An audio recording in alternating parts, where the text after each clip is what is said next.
kulanti waxaan wanaagsan daawadayaal ku soo dhawaada qodobada ugu doorkoon aad ku daawan doontaan galka wararkan waxaa ka mid ah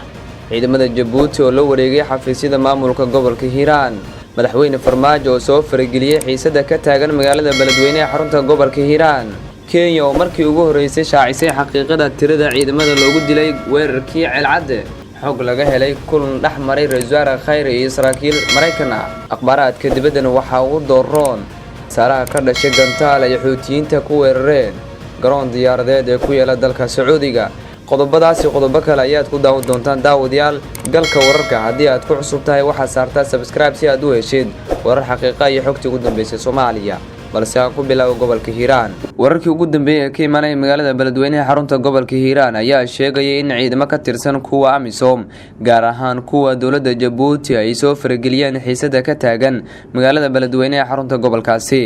ciidamada Jabuuti ee ka tirsan AMISOM ayaa la wareegay ammaanka xafiisyada maamulka gobolka Hiiraan oo dhowrkii maalmood ee la soo dhaafay ay ku sugnaayeen ciidamo ka amar qaatay gudoomiye xilka laga qaaday Yuusuf Axmed Dabageed kaas oo diiday inuu xilka wareejiyo albaabka hore ee xarunta gobolka Hiiraan ayaa lagu arkayaa ciidamo Jabuuti oo tagaadiidka dagaalka wali magaalada Beledweyne ee xarunta gobolka Hiiraan waxa ka jirta xiisadii ka dhalatay xilka qaadistii uu madaxweynaha maamulka Hirshabelle Maxamed Cabdi Waare uu ku sameeyay gudoomiyihii hore ee gobolka Hiiraan Yuusuf Dabageed shalay dagaal khasaare geystay ayaa duleedka magaalada Beledweyne ku dhaxmaray ciidamo kala taabacsan Yuusuf Dabageed iyo ciidamada ammaanka ee maamulka Hirshabelle ee ku sugan magaalada Beledweyne ee xarunta gobolka Hiiraan waxaana magaalada ka taagan xiisad ka dhalatay xilka qaadista Yuusuf Dabageed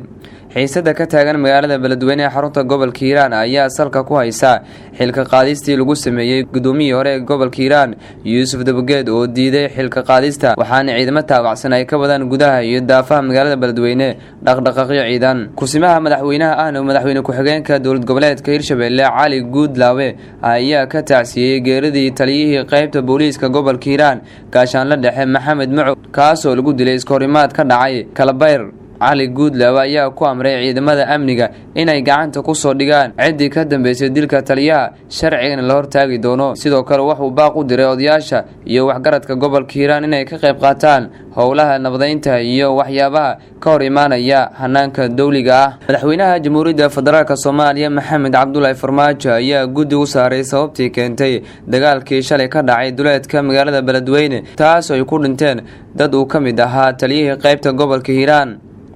guddigan ayaa waxa gudoomiye loogu dhigay taliyaha ciidamada asluubta Soomaaliyeed Bashiir Maxamed Jaamac Bashiir Goobe waxaana qayb ka ah xerilaalinta maxkamadda ciidamada qalabka sida iyadoo guddigaasi ay baaris ku sameyn doonaan waxyaabaha sababay dagaalkaasi guddigan ayaa baaritaan ku sameyn doona sababta ka dambeysay iskoorimaadka shalay ka dhacay duleedka Beledweyne gaar ahaan deegaanka Kalabayr guddigan ayaa la filayaa inay kormeer ku tagaan magaalada Beledweyne ee xarunta gobolka Hiiraan isla markaana baaritaan xaqiiq raadin ah ku sameyn doonaan dhacdadii uu ku geeriyooday taliyihii booliiska gobolka Hiiraan taliyaha ciidanka booliiska Soomaaliyeed ahna gudoomiyaha guddigaas oo warbaahinta kula hadlay magaalada Muqdisho ayaa sheegay in guddiga uu madaxda u yahay iyo xerilaalinta maxkamadda ciidamada qalabka sida ay si dhab ah baaritaano ugu sameyn doonaan si loo xaqiijiyo waxyaabihii keenay dagaalka uu ku dhintay taliyihii qaybta booliiska gobolka Hiiraan xiisada ka taagan magaalada Beledweyne ayaa salka ku haysa xilka qaadistii lagu sameeyay gudoomiyihii hore ee gobolka Hiiraan Yuusuf Dabageed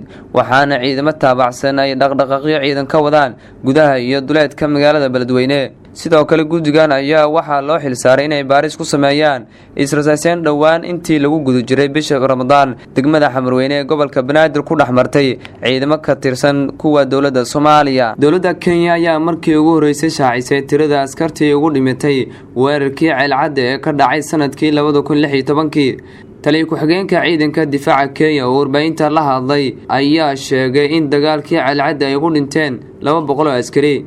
weerarkii Celcadde ayaa noqday guuldaradii ugu weyneed ee dhinaca militariga ee ciidamada Kenya ay kala kulanto waxaana dhowr jeer saraakiisha difaaca Kenya ay sheegeen in weerarkaasi uu ahaa cashir ay ka bartaan dhinaca dagaalka waxa uu sheegay in dagaalkaasi weerar kale oo ka dhacay ay ku waayeen askar badan kuwaas oo ku jira diiwaanka wasaaradda difaaca Kenya sidoo kale taliyaha oo hadalkiisii wata ayaa sheegay in ciidamada Kenya ee ka dagaalamaya gudaha Soomaaliya ay ku socdaan waayo aragnimo dheeraad ah. Taliyaha ayaa sheegay in kabixitaanka ciidanka Kenya ee Soomaaliya ay ku xiran tahay xilliga ay ciidamada AMISOM ka baxayaan Soomaaliya. Si guud jarnaalka waxa uu sheegay in ciidamada Kenya ay qayb ka yihiin howlgalka AMISOM. Qasaaraha AMISOM ay la kulanteen ay dhinacooda qabaan, wuxuuna ku taliyay taliyaha in ciidamada dowladda federaalka ee Soomaaliya la tababaro qalab casri ahna la siiyo si ay u guuleystaan in ay ciidamada midowga Afrika ee AMISOM kala wareegaan amniga dalka. Taliyaha ciidamada Mareykanka ee AFRICOM iyo safiirka Mareykanka ee Soomaaliya Donald Yamoto ayaa la sheegay in talaadadii ay magaalada Muqdisho kula kulmeen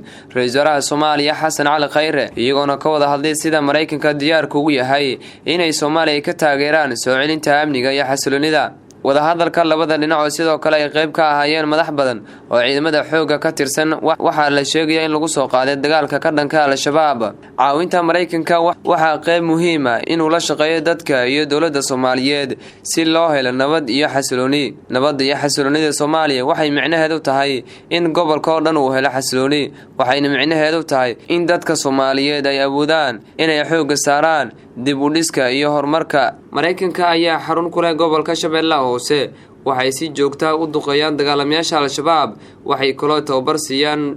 danab oo ka tirsan ciidamada qalabka sida. Talada wararka ee Sacuudiga ayaa sheegtay in isbahaysiga militariga ee Sacuudiga ay xaqiijiyeen inay 26 qof ay ku dhaawacmeen gantaal maleeshiyaadka Xuutiyiinta ay la beegsadeen garoonka diyaaradaha ee magaalada Abba ee gobolka Caasir ee galbeedka dalkaasi. gantaalkaas ayaa Sacuudiga waxa uu sheegay inay ku dhaawacmeen 26 ruux oo u badnaa rakaab u dhashay dalal kala duwan, kuwaas oo xilliga garoonka la weerarayay oo sugayay inay dhoofaan. afyeen u hadlay isbahaysiga uu hogaaminayo Sacuudiga oo dagaalka ka wada dalka Yemen ayaa sheegay in dadka khasaaraha ka soo gaaray gantaalka ay ku sugnaayeen halka diyaaradaha laga raaco ee garoonka diyaaradaha, isla markaana dhaawacyadooda la geeyay isbitaalka dalkaas.